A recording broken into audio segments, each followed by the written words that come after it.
அன்பின் பரலோக பிதாவே, இந்த நல்ல நாளுக்காக நன்றி செலுத்துகிறேன். ஆவியானவரே, அப்பா பிதாவே, நான் இப்பொழுது பாட போகிற பாடல், கொடுக்க போகிற செய்தி ஆண்டவரே ஆசீர்வதிங்க. மியூசிக் போடுற தம்பியும் கூட ஆசீர்வதிங்க. ஆவியானவரே, தொடக்கம் முதல் முடிவு வரை உடைய பிரசன்னம் இருக்கட்டும். வசனத்துக்கு ஏற்றபடி நீங்கள் எனக்கு எல்லாம் சொல்லித்தரணும். பொறுப்படுத்துக்கங்க, வழி நடத்துங்க. இயேசுவின் நாமத்தில் வேண்டுகிறேன் பிதாவே, ஆமேன். ஆண்டவருக்கே மகிமை உண்டாகட்டும். நம்ம தலைப்புக்கு போகிறதுக்கு முன்னாடி ஒரு பாடல்.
ஆண்டவருக்கே மகிமை கனம் வல்லமை உண்டாகட்டும்.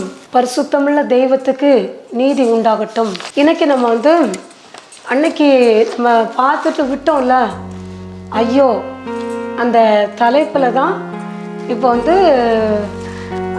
விட்ட தலைப்புலேருந்து அன்னைக்கு பார்க்காத சில வசனங்களை நம்ம பார்க்க போகிறோம்.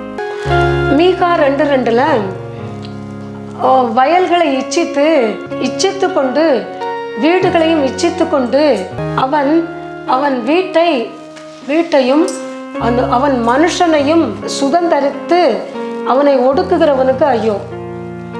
இதில் என்ன சொல்லப்பட்டிருக்குன்னா, அதாவது வீட்டை அடுத்தவங்க வயலை அடுத்தவங்க வீட்டை இச்சித்துன்னா அவங்க ஆசைப்பட்டு அவங்க வீட்டை எடுக்காங்கல்ல, அப்படிப்பட்டவனுக்கு ஐயோ. மற்றவங்க வீடு நல்லா தான் இருக்கும், வயல்கள் அதிகமாக தான் இருக்கும், உனக்கு வயல் இருக்காது, உனக்கு வீடு இருக்காது, ஒன்றும் இருக்காது. அதுக்காக அடுத்தவங்க வயலை போய் நம்ம எடுத்துக்கலாமா? இதுதான் என் வயல், இதுதான் என் வீடு, கொடு அப்படின்னு நம்ம எடுத்துக்கலாமா? நம்ம வச்சுக்கலாமா? ஆண்டவர் என்ன சொல்கிறாங்க? அடுத்தவன் மனைவி நீ இச்சிக்காத, அடுத்தவன் பொருளை நீ இச்சிக்காத அப்படின்னு சொல்லியிருக்காங்கல்ல. அப்போ அடுத்தவன் பொருளை எடுத்துக்கிறது நமக்கு நல்லதா? அதான் ஆண்டவர் சொல்கிறாங்க. அது அவங்களுக்கு ஐயோ. அப்படிப்பட்டவனுக்கு என்னது ஐயோ, அவன் என்னது அழிவை சந்திப்பான்.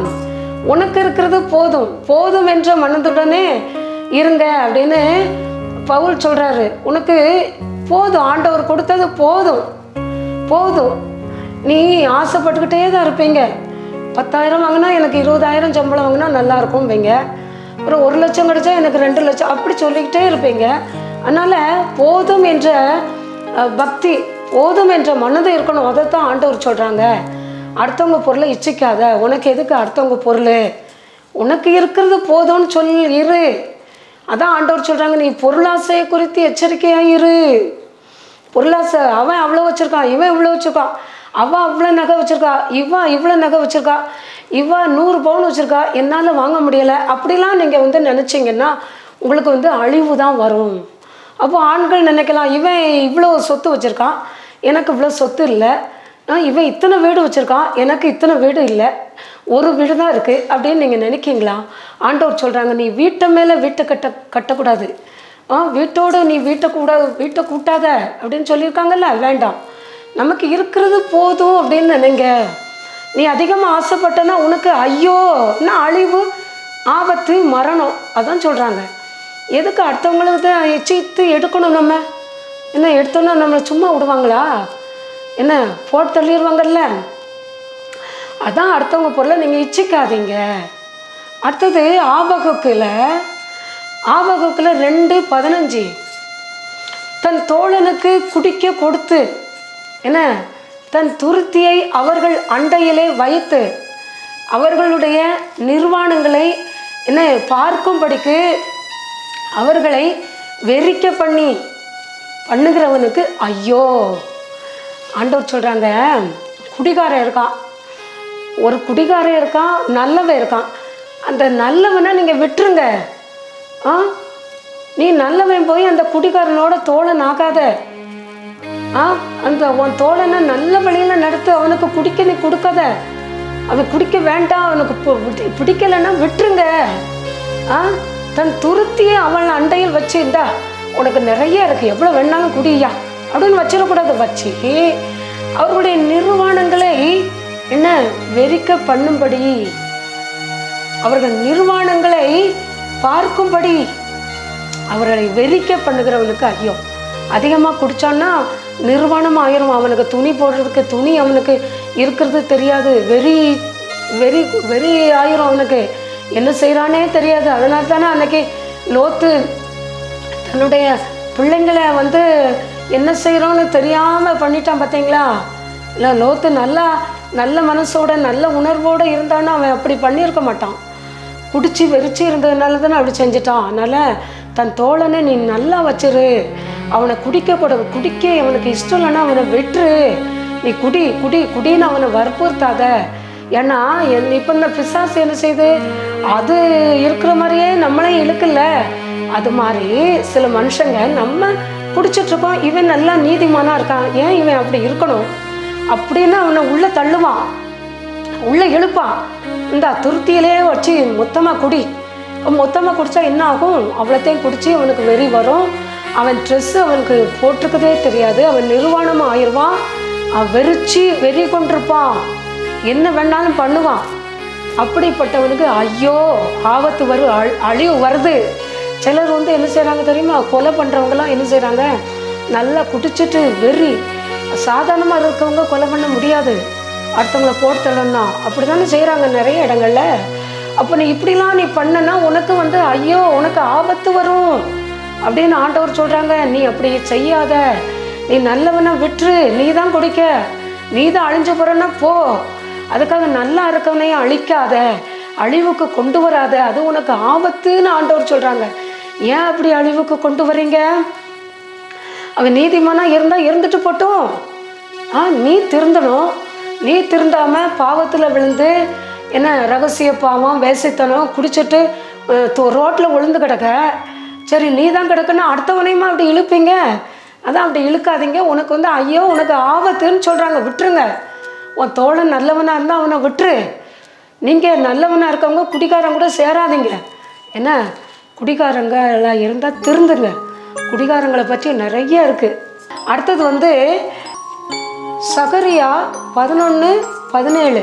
சகரியா 11:17 என்ன சொல்லியிருக்குன்னா, மந்தையை கைவிடுகிற என்ன அபத்தமான மெய்ப்பர்களுக்கு ஐயோ, பட்டயம் அவன் புயத்தில் வந்து மேலும் அவன் வலது கண்ணின் மேலும் வரும், அவன் புயம் முற்றிலும் சூம்பி போகும், அவன் வலது கண் முற்றிலும் இருளடையும். எங்க அதை ஆண்டவர் சொல்கிறாங்க. அதாவது சூம்பி போனால் இப்போ பாருங்கள், இதில் ஆரம்பத்துலேருந்தே பாருங்கள், சகரியா 11:17 மந்தையை கைவிடுகிற அபத்தமான மெய்ப்பர்களுக்கு ஐயோ. அபத்தமான மெய்ப்பனா ஒரு துன்மார்க்கன். நீ துன்மார்க்கனா வந்து மெய்ப்பனா உனக்கு இருந்தான்னா ஏன்னா அந்த மந்தையை அவன் கைவிடத்தானே செய்வான். மந்தையை நல்லா வச்சுருப்பானா? நல்ல மெய்ப்பர்கள்னா நல்லா உங்களை நடத்துவாங்க. கர்த்தர் இயேசு வந்து பரிசுத்தமான மெய்ப்பராக இருந்தாங்க. அதான் தாவீது சொன்னார், கர்த்தர் என் மெய்ப்பராக இருக்கிறார், அவர் என்னை புல்லுள்ள இடங்களில் மேய்க்காங்க, என்னை அமர்ந்த தண்ணீர் அண்டையில் கொண்டு போய் விடுறாங்கன்னு சொன்னாங்க. இப்போ அபத்தமான மெய்ப்பர்கள் துன்மார்க்கர்கள் அவங்கன்னா பொய் சொல்கிறவங்க, எதற்கெடுத்தாலும் பொய், அவங்க வாயில் நல்லதே வராது. அப்படிப்பட்ட இந்த அபத்தமான மெய்ப்பர்கள்ட்ட நீ சேர்ந்தன்னா அந்த அவங்க தன் ஆடுகளை வந்து என்ன செய்வாங்க, கைவிடத்தான் செய்வாங்க. அவங்க எப்படி நல்லா வச்சுருப்பாங்க, கைவிட்டுருவாங்க. ஏன்னா அவங்களே கைவிட்டுட்டு அவங்களே எல்லாத்தையும் விட்டுட்டு அவங்களே அழிஞ்சு போகிறாங்க. அவங்களோட நீங்கள் போய் சேர்ந்தீங்கன்னா அப்போது நீங்கள் மெய்ப்பர்கள் ஆடுகள் வந்து ஆடுகள்னால் ஆடுகளையும் நம்ம சேர்த்துக்கங்க. நம்ம வந்து ஆத்துமாக்கள், நல்ல ஆத்துமாக்கள், நல்லவங்க நல்லவங்களோடு சேர்ந்து நீதிமானோடு சேர்ந்தீங்கன்னா உங்களை கைவிட மாட்டாங்க. சும்மா அந்த பொய்யும் புரட்டும் அப்படிலாம் பேசிகிட்டு இருக்காங்கல்ல, அவங்களோட போய் சேர்ந்தீங்கன்னா உங்கள் வாழ்க்கை பரிதாபம். உங்களை கைவிட்டுட்டு ஓடிடுவாங்க. நீங்களும் அப்படி தான் இருப்பீங்க. நீங்களும் வேசித்தனம் பண்ணுவீங்க, துன்மார்க்க ஜீவியம் பண்ணுவீங்க, ஆண்டவரை நம்ப மாட்டீங்க, ஆண்டவரை விட்டுருவீங்க, ஏனோ தானோன்னு மனம் போல இஷ்டப்படி வாழுவீங்க. அப்போது அபத்தமான மெய்ப்பரோட சேராதீங்க, நல்லவங்களோட சேருங்க. பட்டயம் அவன் புயத்தின் மேலும் பட்டயம் வரும், அவங்கள கொலை பண்ணுவாங்க. அவங்களுடைய வலது கண் வலது புயம், அவனுடைய புயம் வந்து சூம்பி போகணும். இந்த நீங்கள் சூம்பின கால் கையெல்லாம் பார்த்துருப்பீங்கள்ல, அவங்களுக்கெல்லாம் ஒன்றும் செய்ய முடியாது. அவங்க வலது கண்ணு வந்து இருளடையும். இப்போ நம்ம இதை எடுத்துக்கோங்க, சிம்சோனை எடுத்துக்கோங்க. கர்த்தர் வந்து சிம்சோனை இந்த இஸ்ரேல் மக்களுக்காக வந்து நியாயம் தீர்க்கிறதுக்காகத்தானே கொடுத்தாங்க. ஆனால் இஸ்ரேல் மக்களுக்காக நியாயம் தீர்க்க கொடுத்தாங்க. அப்போ மனோவாட்டையும் அவன் மனைவிட்டையும் என்ன சொன்னாங்க, இது ஒரு நீங்கள் அவன் வயிற்றில் இருக்கும்போதே நீங்கள் இந்த திராட்சை ரசம் குடிக்கக்கூடாது, மது அருந்தக்கூடாது, அவனை நல்ல முறையில் பெற்றெடுக்கணும், அவன் தலையில் சவரகன் கத்திலாம் படக்கூடாது அப்படின்னு சொன்னாங்கல்ல. அவங்க கர்த்தர் சொன்ன மாதிரி தான் அவங்க நடந்தாங்க. ஆனால் அந்த மக்கள் என்ன செஞ்சாங்க, அந்த சிம்சோன் என்ன செஞ்சான், பிறந்த அவன் வாலிபன் ஆனவுடனே என்ன செஞ்சான்? இஸ்ரேல் மக்களை நியாயம் தீர்க்கக்கூடிய அந்த சிம்சோன், அந்த இஸ்ரேல் மக்களுடைய எதிரி யாரு? அந்த பெலிஸ்தியர் தானே. அவ பொண்ணை போய் எனக்கு அவதான் வேணும், அவதான் என் கண்ணுக்கு பிரியம், என் கண்ணுக்கு அவதான் இன்பமானவா அப்படின்னு போயிட்டான்ல. அவன் தாய் தகப்பன் சொல்ல அவள் கேட்கல, அவன் கேட்கவே இல்லை. இல்லை இல்லை எனக்கு அவள் தான் பிரியம்னு கல்யாணம் பண்ண போனான். அதுவும் சரியாக கல்யாணம் சரியாக நடக்கலை. சரி, அதுக்கடுத்து அவன் செதஞ்சு போயிட்டான். பார்த்தீங்களா, அவன் செதஞ்சு போயிட்டான், அவன் வாழ்க்கையே செதஞ்சு போயிட்டு அப்போ அந்த மந்தையை கைவிட்டுட்டான். அந்த சிம்சோனுக்கு மந்தை யாரு? மந்தை அந்த இஸ்ரேல் மக்கள் தான். இஸ்ரேல் மக்களை கைவிட்டுட்டு அவன் மனம் போனபடி போயிட்டான். கடைசியில் அவனுக்கு நிகழ்ந்தது என்ன? அவனுடைய கண்கள் பிடுங்கப்பட்டது. வேடிக்கை பொருளாக போனான், வேடிக்கை பொருளாக காட்டப்பட்டான். கடைசியில் இறுதியில் அவன் மரணம். பார்த்தீங்களா, பரிதாபத்துக்குரிய மரணம் தானே. எல்லாரும் எத்தனை பேர், 3000 பேரோ எத்தனை பேர் செத்தாங்க தான். அதனால் அவனும் செத்துட்டான்ல. இஸ்ரேல் மக்கள் எல்லாம் கைவிட்டுட்டு போயிட்டான்ல. அதாவது இதில் அவன் இப்படி கைவிட்டுட்டு போனதுனால சகரியாவில் என்ன சொல்லப்பட்டிருக்கு? மந்தையை கைவிடுகிற அபத்தமான மெய்ப்பர்களுக்கு ஐயோ. இவன் சிம்சன் ஒரு அபத்தமான மெய்ப்பன். அதனால் அவன் பட்டயம் அவனை தேடி தேடி வந்துச்சு. கடைசியில் அவன் கண்கள் பிடுங்கப்பட்டது, ரொம்ப வேடிக்கை பொருளாக ஆக்கப்பட்டான். அந்த கடைசியில் எல்லாரும் அவனை ரொம்ப இழிவாக நினைக்கக்கூடிய அளவுக்கு அவன் இருந்தான். ஒருவேளை கர்த்தருக்கு அவன் பிரியமாக இருந்து வாலிப பிராயத்தில் அந்த இஸ்ரேல் மக்களை அவன் நல்ல வழியில் நடத்தியிருந்தானா அவன் வாழ்க்கை நல்லா இருந்திருக்கும். என்ன, அவன் அபத்தனமான முறையில் போயிட்டானே, பொம்பளையில நாடியில் போயிட்டான். அவனுக்கு ஆஃப்டரால் ஒரு பெண்கள் விஷயத்தில் அவன் ரொம்ப வீக் ஆகிட்டான். பிரியமானவர்களே, அதே மாதிரி தான் இந்த உலகத்தில். அப்போ நம்மளும் பரிதவிக்கப்பட்டுருவோம். என்ன, நியாய தீர்ப்பு நாளில் நம்மளும் கணக்கு கொடுக்க வேண்டிய ஒரு சூழ்நிலை வந்துடும். ஆண்டவர் கணக்கு கேட்பாங்கல்ல. உனக்கு இவ்வளவு பேசுகிறதுக்கு இவ்வளவு திறமையை கொடுத்தேன், உனக்கு பாடுறதுக்கு திறமையை கொடுத்தேன், நீ பாடினியா, அடுத்தவங்களை நீ நல்ல முறையில் நடத்தினியா, என்னை பற்றி சொன்னியான்னு கேட்பாங்கல்ல. யோசிக்கங்க. அடுத்தது மத்தேயு 26வது அதிகாரம் 24வது வசனம். மனுஷகுமாரன் தம்மை குறித்து எழுதி இருக்கிறபடியே போகிறார். ஆகிலும் எந்த மனுஷனால் மனுஷகுமாரன் காட்டி கொடுக்கப்படுகிறானோ அந்த மனுஷனுக்கு ஐயோ, அவன் பிறவாதிருந்தால் நலமாயிருக்கும். கர்த்தர் இயேசு ரொம்ப வேதனைப்பட்டு சொல்கிறாங்க. அதாவது மனுஷகுமாரன் நியமித்தபடி தான் போகிறாங்க, எழுதியிருக்கிறபடி. ஆனால் கூட அவன் மனுஷகுமாரனை காட்டி கொடுத்த மனுஷனுக்கு ஐயோ, அவன் இந்த உலகத்தில் பிறக்காமல் இருந்திருந்தால் ரொம்ப நல்லா இருந்திருக்கும் அப்படின்னு இயேசுவே ரொம்ப வேதனைப்பட்டு சொல்கிறாங்க. அப்போ இந்த யூதாஸுக்கு என்ன வேலை? யூதாஸு எந்த இடத்துலையுமே அவன் பணப்பிரியனாக தான் இருக்கான். ஒரு இடத்துல அந்த அம்மா ஒரு இடத்துல தைலத்தை கொண்டு ஒரு அம்மா அவங்க இயேசு பாதத்தில் ஊற்றும் போதும் சொல்கிறான், அந்த வீண் செலவு என்னத்துக்கு அப்படின்னு சொல்கிறான். ரொம்ப வேதனைப்பட்டு சொல்கிறான். இதெல்லாம் என்ன தேவையா? ஏன் ஆண்டவர் இயேசு பாதத்தில் தானே அவள் ஊத்துறா. இவனுக்கு என்ன? அவனுக்கு பண பிசாசு பிடிச்சிட்டு அவனுக்கு. இயேசு என்ன சொல்கிறாங்க? என்னை அடக்கம் பண்ணுறதுக்கு என்ன ஆதாரமாக இவ செய்கிறா, அவளை விட்டுரு அப்படின்னு சொல்கிறாங்க. அந்த தைலத்தின் விலை மதிப்பு எவ்வளவா தெரியுமா? நம்ம இந்திய ரூபாய் மதிப்பின்படி அந்த தைலத்தின் விலை மதிப்பு 15 லட்சம் ரூபாயாம். 15 லட்சம் ரூபாய் அப்படின்னு கணக்கிடுறாங்க. என்ன, அப்புறம் கடைசியில் கர்த்தரை அடக்கம் பண்ணாங்கல்ல, இயேசுவை அடக்கம் பண்ணும்போது அந்த அரிமத்தியா அது அந்த அவன் இருக்கான்ல அடக்கம் பண்ணுறதுக்கு, அவன் இவன்ட்ட வாங்கிட்டு போனால அந்த பிலாத்திட்ட கேட்டு இயேசுவை. அப்போது இயேசுவை அடக்கம் பண்ணும்போது நிறைய சந்தன மரங்கள், அப்புறம் அது பல கோடி பெருமான எல்லாம் போட்டு தான் இயேசு அடக்கம் பண்ணாங்களாம் அப்படி சொல்கிறாங்க. அதாவது இயேசு அதாவது அங்கே யூதாஸு இப்படி பண்ணால் அங்கே பெரிய ஆட்களுக்கெல்லாம் நல்ல ஒரு கோடிக்கணக்கான ரூபாய் செலவழித்து தான் அங்கே அடக்கம் பண்ணுவாங்களாம். அப்படி தான் அந்த அந்த ரோமர்களுக்கு பழக்கம்னு சொல்கிறாங்க.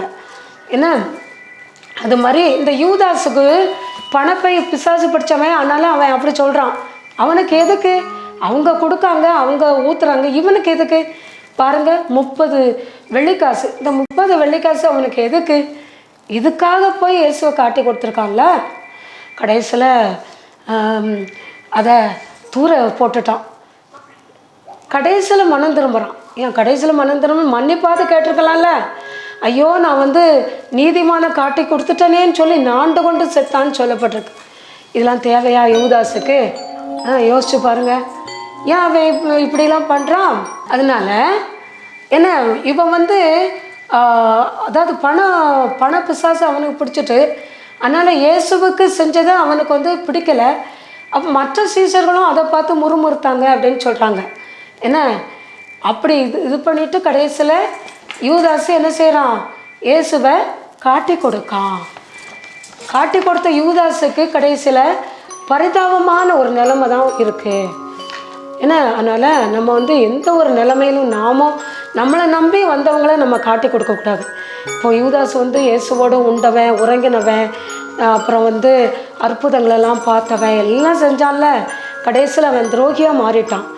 ரெண்டகம் பண்ணுறாங்கன்னாங்கல்ல, அப்படி பண்ணிட்டான். நம்ம நிலைமை என்ன ஆகும்? கடைசியில் நமக்கும் அப்படி தான் இருக்கும். வெளிப்படுத்தின விசேஷம் 12:12 பூமியிலும் சமுத்திரத்திலும் குடியிருக்கிறவர்களே ஐயோ ஐயோ, பிசாசானவன் தனக்கு கொஞ்ச காலம் மாத்திரம் உண்டென்று அறிந்து மிகுந்த கோபம் கொண்டு உங்களிடத்தில் இறங்கினபடியால் என்ன உங்களுக்கு ஆபத்து வரும் என்று சொல்ல கேட்டேன். பிசாசு, இது வெளிப்படுத்தின விசேஷம் 12:12 பூமியிலும் சமுத்திரத்திலும் குடியிருக்கிறவர்களே உங்களுக்கு ஐயோ, என்ன பிசாசானவன் தனக்கு கொஞ்ச காலம் மாத்திரம் உண்டென்று அறிந்து மிகுந்த கோபம் கொண்டபடியால் அவன் உங்களிடத்தில் இறங்கினபடியால் உங்களுக்கு ஆபத்து வரும் என்று சொல்ல கேட்டேன். பிசாசுக்கு கொஞ்ச காலம்தான் அவனுக்கு கொடுக்கப்பட்டிருக்கு. அப்போது மனுஷர்கள் என்ன செய்கிறாங்க? இப்போது நமக்கு இந்த மனுஷன் பிசாசுக்கு என்னது? அக்கினி கடலும் அக்கினி கந்தகமும் எரிகிற இந்த அக்கினி கடல் தான் அவனுக்கு பிசாசுக்கு கொடுக்கப்பட்டிருக்கு. ஆனால் அந்த பிசாசு எதுக்கு இந்த மனுஷங்க மட்டும் நல்லா இருக்கணும்? ஏன் அவன் மட்டும் இயேசுகிட்ட போகணும்? ஏன் அவன் மட்டும் பரலோக ராஜ்யத்திட்ட போகணும்னு சொல்லி அவன் நம்ம மேலே, மனுஷங்க மேலே பொறாமப்பட்டு எல்லா மனுஷங்களையும் பாவம் செய்ய தூண்டி, என்ன ரகசிய பாவம், அந்தரங்க பாவம், அப்புறம் பேசித்தனம், அருவருப்பான பாவங்கள், என் தேவனுக்கு பிரியமில்லாத பாவங்கள், குடி வெறிகள், அப்புறம் இந்த ஓரின சேர்க்கைகள், என்ன எல்லா பாவத்திலையும் மனுஷனை விழவச்சு தினமும் கோடிக்கணக்கான ஆத்துமா எங்கே போகுது? அங்கே பாதாளத்துக்கு போய்கிட்டே இருக்கு. அவன் பிசாசுக்கு ஆட்கள் போய்கிட்டே இருக்கு. என்ன அதான் கர்த்தர் ரொம்ப வேதனைப்படுறாங்க இயேசு. அதனால தான் நம்ம பிதா தன்னுடைய சொந்த குமாரன் என்றும் பாராமல் என்ன அவங்கள நமக்காக கொடுத்தாங்க. சரி, சிலுவை மரணத்தை நம்ம இயேசு அனுபவிச்சாங்க. ஆனால் கூட இருக்கிற மக்கள் இன்னும் மனம் திரும்பலையே. அதுதான் ரொம்ப வேதனையாக இருக்குது. ஆண்டவர் அறியாத மக்களே, நீங்கள் இதை கேட்டிங்கன்னா நீங்கள் மனம் திரும்புங்க. இன்னும் பெரிய பெரிய ஊழியக்காரங்கெல்லாம் பேசுகிறாங்க, அதையாவது கேட்டு மனம் திரும்புங்க. மோகன்சி ஐயாலாம் அந்த ஜெபிக்கலாம் வாங்க அதிலெல்லாம் பேசுகிறாங்களே, அதெல்லாம் கேட்டு நீங்கள் மனம் திரும்புங்க. பிசாசு அப்போ இருந்தது. எப்போ? 2000 வருஷத்துக்கு முன்னாடி இயேசு இருந்தாங்க. அதுக்கும் முன்னாடி பழைய ஏற்பாடு காலத்திலே அதிலிருந்தே பிசாசுக்கு அதிகமான ஆட்கள் சேர்ந்துக்கிட்டு இருக்காங்க. இனி எஞ்சி இருக்கக்கூடிய மனுஷனாவது நம்ம இயேசுப்பாக்காக நம்ம இருக்கணும், பரலோக ராஜ்யத்துக்காக நம்ம இருக்கணும்னு சொல்லி எல்லாரும் நீங்கள் நினைங்க. அதனால் அந்த பிசாசை நம்ம ஜெயிக்கணும்னா என்ன செய்யணும் அப்படின்னா, நீங்கள் அதிகாலையில் 3 மணிக்கு எழுந்திரிச்சு நீங்கள் முழங்கால் போடுங்க. யாரும் இல்லாத இடத்துல முழங்கால் போட்டு ஏசப்பாட்ட உங்கள் பாவங்களெல்லாம் அறிக்கை இடுங்க. பரிசுத்தமாக வாழ்கிறதுக்கு எனக்கு கிருபை தாங்க ஆண்டவரே. நான் தெரியாமல் செஞ்சுட்டேன் பாவங்கள்லாம், தெரியாமல் என் பிள்ளைய அடிச்சிட்டேன், தெரியாமல் நான் இந்த கெட்ட பாவங்கள்லாம் நான் செஞ்சிட்டேன்ப்பா, என்னை மன்னிச்சிருங்க, என்னை மன்னிச்சிருங்க. நான் விக்கிரங்களுக்கு படைச்சதெல்லாம் நான் சாப்பிட்டுட்டேன், மன்னிச்சிருங்க, தெரியாமல் செஞ்சிட்டேன் அப்படின்னு சொல்லி ஏசப்பாக்கிட்ட மன்னிப்பு கேளுங்க. கர்த்தர் உங்களை கண்டிப்பாக மன்னித்து ஏற்றுக்கிடுவாங்க. நீங்கள் எந்த மதத்தில் இருந்தாலும் பரவாயில்ல, உங்கள் மதத்தில் இருந்துக்கிட்டு ஆண்டவரை தேடுங்க. ஆண்டவரே, ஏன்னா அந்த பிசாசுக்குரிய இடம் எப்படிப்பட்டது தெரியுமா? நான் ஒரு முறை நரகத்தை பற்றியே நான் பேசியிருக்கேன், எப்படி நரகம் எப்படி இருக்கும்னு. ஏன்னா அங்கே பிசாசுக்குரிய இடம் எப்படி இருக்கும் தெரியுமா? இப்போ நீங்கள் புதுசாக பார்க்கவங்களுக்காக சொல்கிறேன். அங்கே அழுகை இருக்கும், பற்கடிப்பு இருக்கும், அலறல் இருக்கும், கூக்குரல் இருக்கும், வேதனை இருக்கும், இருள் இருக்கும், அந்தகார இருள் இருக்கும், அப்புறம் அக்கினி கந்தகம் இருக்கும், அக்கினி கடல் இருக்கும், நித்திய அக்கினி இருக்கும். இதுக்கெல்லாம் வசனம் இருக்குது. என்ன, இதுக்கெல்லாம் சொல்கிறதுக்கு நேரம் இல்லை, இருக்குது. அங்கே தான் நம்மெல்லாம் போவோம். கர்த்தரை வணங்காதவங்க, ஆண்டவரை தேடாதவங்க, ஆண்டவரை பற்றி நினைக்காதவங்க, ஆண்டவரை மறந்து இந்த உலக வாழ்க்கையிலே இருக்கவங்கெல்லாம் அங்கே தான் போவோம். அங்கே பிசாசு அங்கே தான் இருக்குது, உங்களை அங்கே தான் இழுத்துட்டு போகுது. அதனால் எல்லாத்தையும் விட்டு தள்ளுங்க, பாவங்களெல்லாம் விட்டு தள்ளுங்க. என்ன, கோபத்தெல்லாம் விட்டு தள்ளுங்க, சாபத்தெல்லாம் விட்டு தள்ளுங்க. என்ன, ஆண்டவருக்காக நான் வாழணும்னு உங்களை அர்ப்பணிங்க, உங்களை அறிக்கையிடுங்க, உங்கள் தூக்கத்தை தியாகம் பண்ணுங்க. என்ன, ராத்திரி விழிச்சிருந்து ஜெபிங்க.